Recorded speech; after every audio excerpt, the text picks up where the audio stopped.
Assalamualaikum warahmatullahi wabarakatuh. Selamat pagi dan salam sejahtera untuk kita semua yang berbahagia. Pertama-tama, mari kita panjatkan puji serta syukur atas kehadirat Allah Subhanahu wa Ta'ala karena telah memberikan rahmat kesehatan dan keselamatan hingga kita dapat bertemu di room Zoom pada pertemuan hari ini.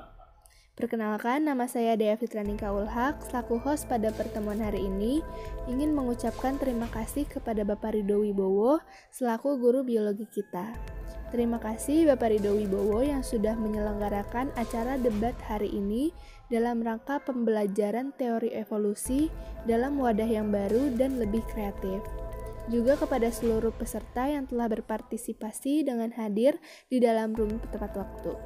Saya ingin mengingatkan untuk seluruh peserta agar menaati tata tertib yang berlaku dan berperilaku kondusif selama acara berlangsung. Selanjutnya, izinkan saya untuk menyampaikan susunan acara pada hari ini.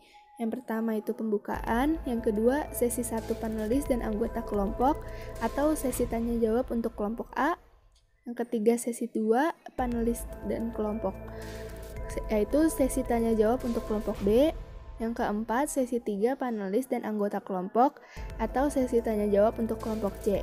Dan yang terakhir, penutup. Hadirin yang saya hormati, langsung saja mari kita buka acara sesi ketiga hari ini, yaitu debat antar juru bicara dengan anggota kelompok dengan ucapkan basmalah. Bismillahirrahmanirrahim. Semoga kegiatan pada hari ini dapat berjalan dengan lancar. Amin.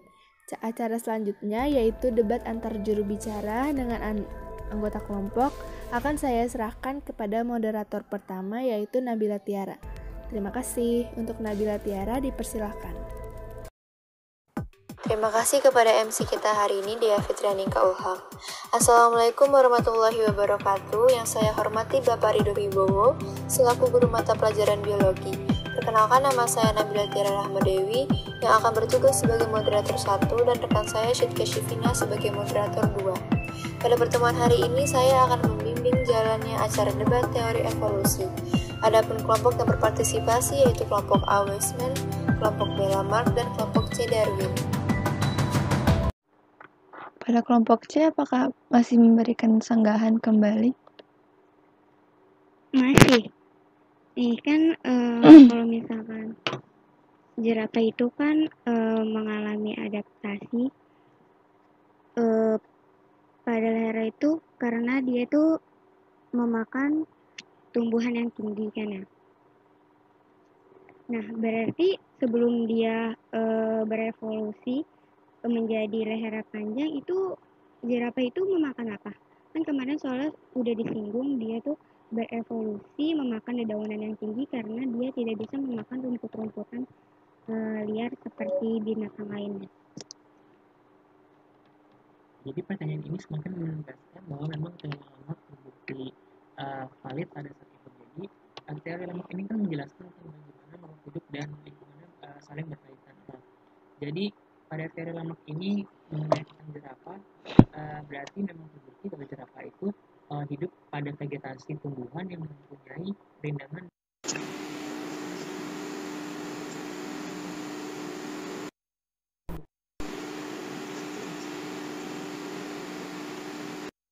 pohon-pohonnya tinggi-tinggi.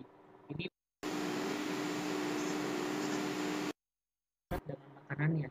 Jadi tentang leher jerapah yang memanjang itu berkaitan erat dengan bagaimana si jerapah memilih makanannya. Jadi pada saat itu berkemungkinan besar bahwa memang makanan yang didapatkan yang harus didapatkan oleh para jerapah-jerapah tersebut adalah vegetasi yang berada di pohon-pohon rindang, bukan di rumputan. Karena memang jenis makanan yang dimakan oleh jerapah bukanlah rumputan. Berbeda dengan zebra yang mempunyai makanan atau sumber makanannya itu berasal dari rumputan dasar. Itulah kenapa berkaitan erat dengan di mana sih zebra tinggal. Itu zebra tinggal di bioma savana, di mana di bioma savana mempunyai rumputan yang ada di dasar. Jadi dia tidak harus memanjangkan lehernya untuk menggapai sumber makanannya. Jadi kurang lebih seperti itu. Iya, terima kasih kepada kelompok B yang sudah menjawab beberapa pertanyaan tadi. Sekarang Dipersilakan kepada kelompok A untuk memberikan pertanyaan kepada kelompok C.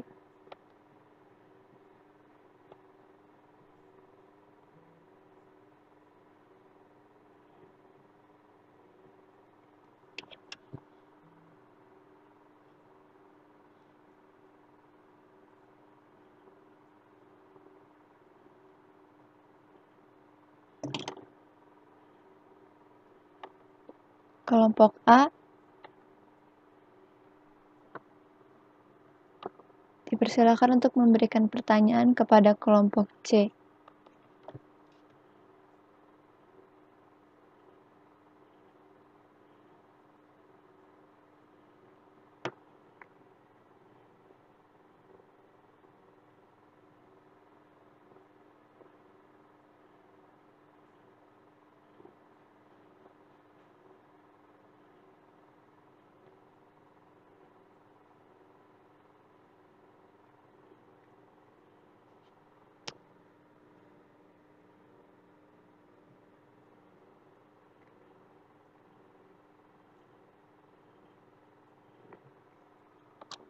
Kepada kelompok A dipersilakan untuk memberikan pertanyaan kepada kelompok C. Ya, yes. Nah, kan Darwin itu menjelaskan tentang evolusi berkaitan dengan seleksi alam. Ada yang beranggapan itu bahwa manusia adalah evolusi dari primata. Uh, Adakah ditemukan rangkaian fosil yang menunjukkan adanya bentuk peralihan dari perangkat primata yang berjalan dengan cara berdiri, yang ke depan, kaki yang pendek dan tangan yang panjang, yang menuju manusia yang berjalan tegak dengan dua kakinya? Sehingga kita memperkuat teori ini, cara manusia nyatanya adalah yang lain. Oke, saya akan menjawab pertanyaan tersebut. Asal-usul manusia menurut teori Darwin ini adalah kondisi evolusi manusia dari Australopithecus melalui Homo erectus ke Homo sapiens. Australopithecus yang berperan dalam hal ini adalah Australopithecus africanus. Kemudian melalui Australopithecus habilis atau nama lainnya Homo habilis. Nah, lalu terjadi transisi lagi antara Homo erectus dan Homo sapiens. Terdapat Homo neanderthalensis.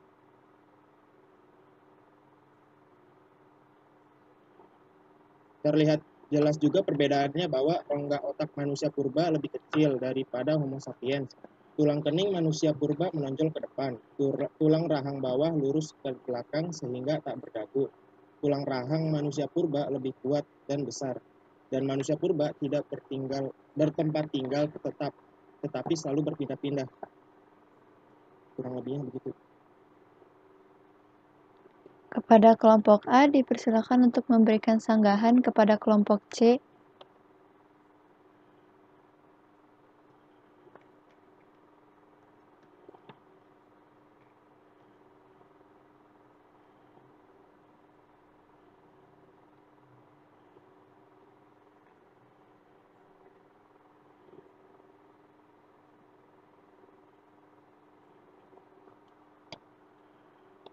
Kelompok A dipersilakan untuk memberikan sanggahan kepada kelompok C.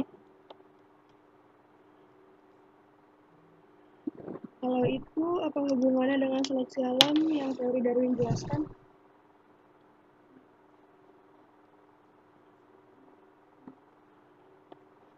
Kedengeran nggak?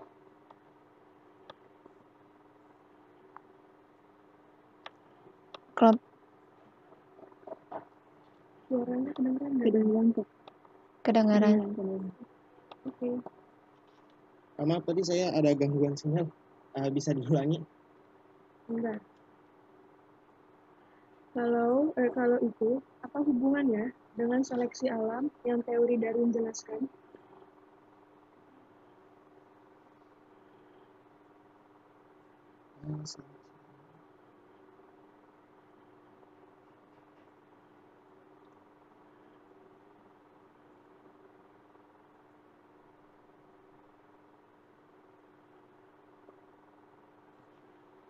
Dia akan terseleksi. Nah, yang mati itu yang tidak bisa survive gitu, eh, dan yang survive itu dia akan terus berkembang.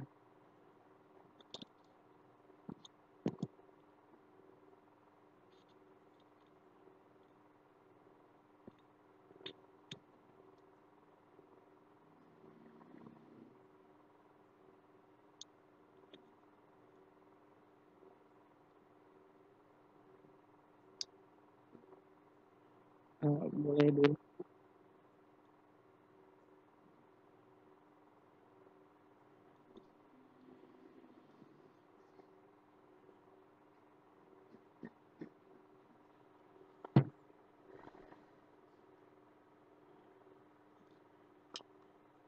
Boleh dulu.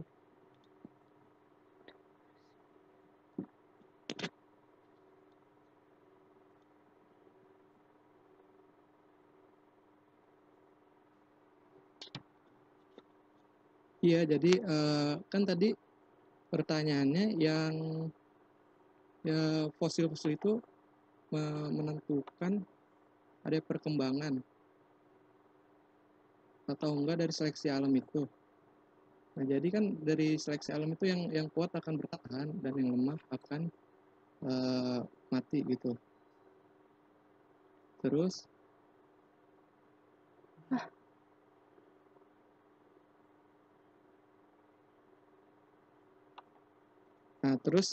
itu cukup membuktikan karena misalkan di suatu wilayah terdapat beberapa perbedaan spesies. Nah, dari yang tidak bertahan hidup itu dia akan mati dan yang kuat akan tetap hidup. Lalu yang hidup itu secara itu akan berkembang gitu. Jadi, tapi apakah mungkin melalui seleksi alam ini dapat menghasilkan makhluk hidup lainnya? Karena makhluk hidup itu tidak akan berubah dengan sendirinya karena lingkungan luarnya tanpa adanya perubahan dari dalam. Baik, saya akan jawab. Menurut teori Darwin ini kan kenapa dia bisa menyimpulkan bahwa spesies yang sekarang ini berasal dari spesies yang ada di masa lampau dan termasuk seperti burung finch yang tadi. Darwin itu sudah melakukan beberapa penelitian mengenai hal ini dan Darwin juga sudah mencari tahu apakah penyebab-penyebab sampingnya. Oleh karena itu, Darwin dapat menyimpulkan penelitian ini. Kan nggak mungkin kan kalau Darwin langsung bilang kayak, ini mah nggak mungkin nih dari satu nenek moyang bisa jadi yang lain. Tapi Darwin ini kan sudah melakukan penelitian dan dia sudah melihat beberapa perbedaan burung finch dari satu daerah ke daerah lain. Nah, oleh karena itu, Darwin menyimpulkan bahwa di evolusi ini terjadinya seleksi alam, yaitu di mana burung ini menyesuaikan dengan lingkungannya dan menyesuaikan dengan makanan yang ada pada saat itu sehingga mereka tetap bisa bertahan hidup walaupun pada saat itu makanan ini sudah berbeda dengan makanan yang pada burung finch yang pertama itu loh yang aslinya. Baik, terima kasih. Tapi pada masa Darwin itu perkembangan teknologi yang kurang tuh teknologi yang mumpuni sehingga kurang bisa menjelaskan tentang evolusi melalui seleksi alam. Apakah sekarang sudah ada teknologi yang dapat menjelaskan tentang seleksi alam itu?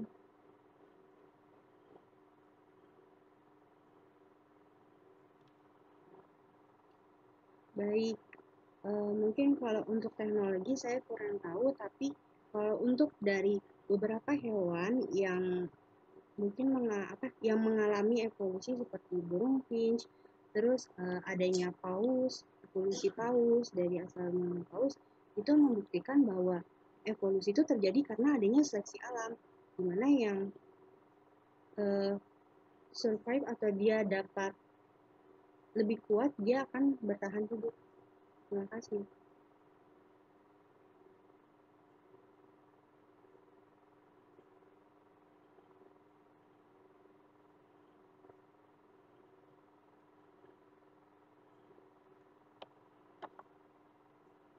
Kelompok A apakah masih ada sanggahan lagi?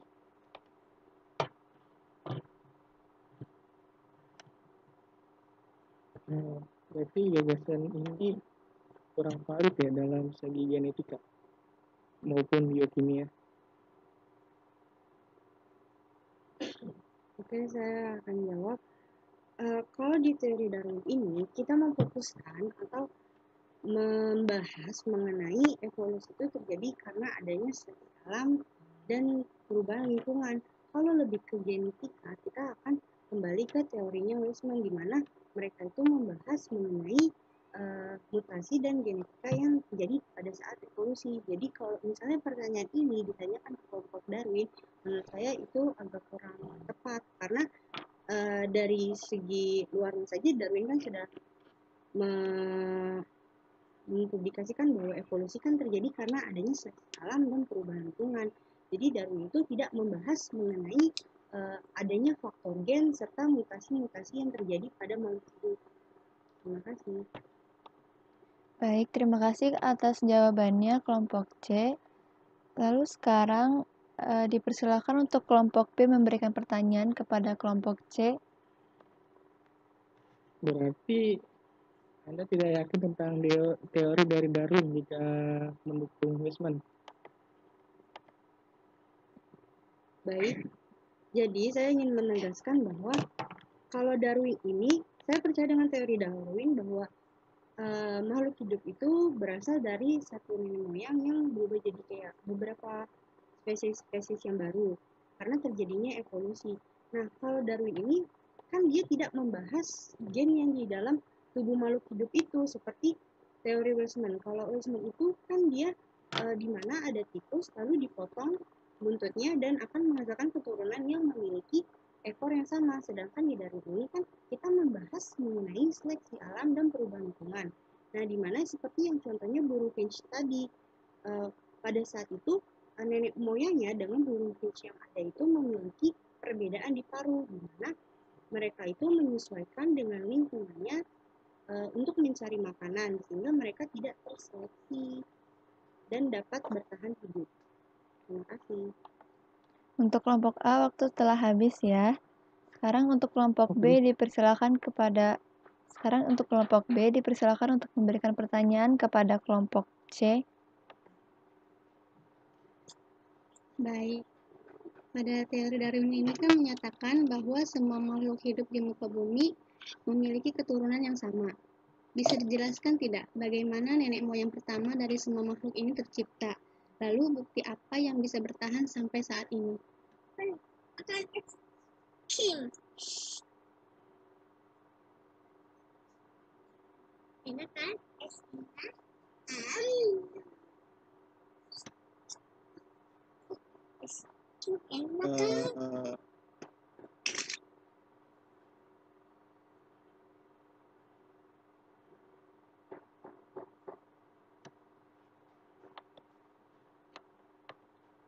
Kelompok C silakan untuk menjawab.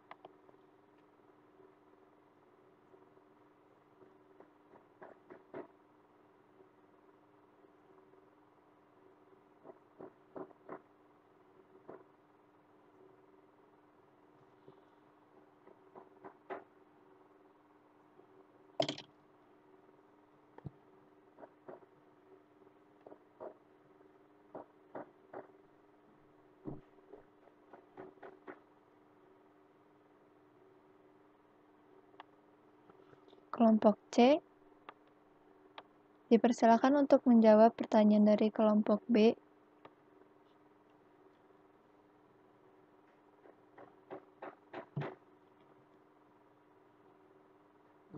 Ini seperti yang dijelaskan minggu lalu, seperti contohnya yang di ikan paus. Nah, paus ini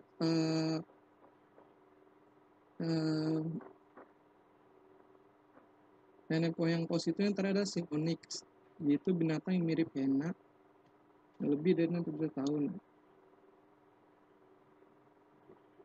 Nah, mereka itu berevolusi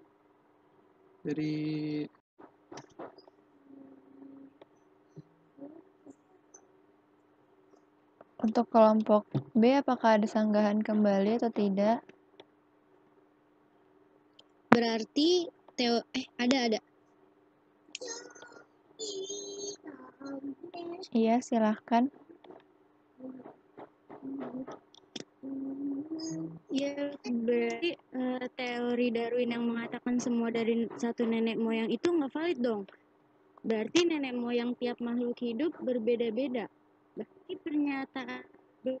pernyataan Darwin itu bertentangan dengan kenyataan.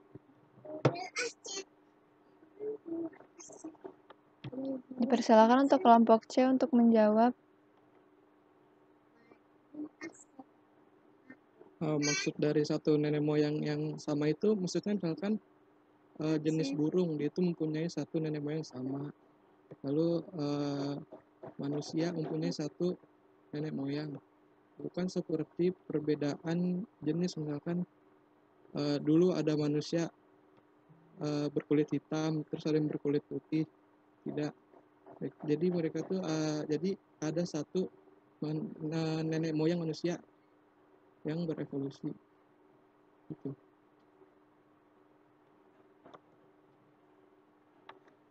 Waktu sudah habis. Sekarang waktunya saya penutupan ya. Alhamdulillahirrahmanirrahim, debat pertemuan hari ini telah selesai. Terima kasih kepada para panelis dan juga peserta yang telah mengikuti acara debat teori evolusi ini dengan baik dan kondusif. Selanjutnya penutupan acara dan evaluasi saya kembalikan kepada MC kita hari ini, Dea Fitrianingka Ulhaq. Wassalamualaikum warahmatullahi wabarakatuh.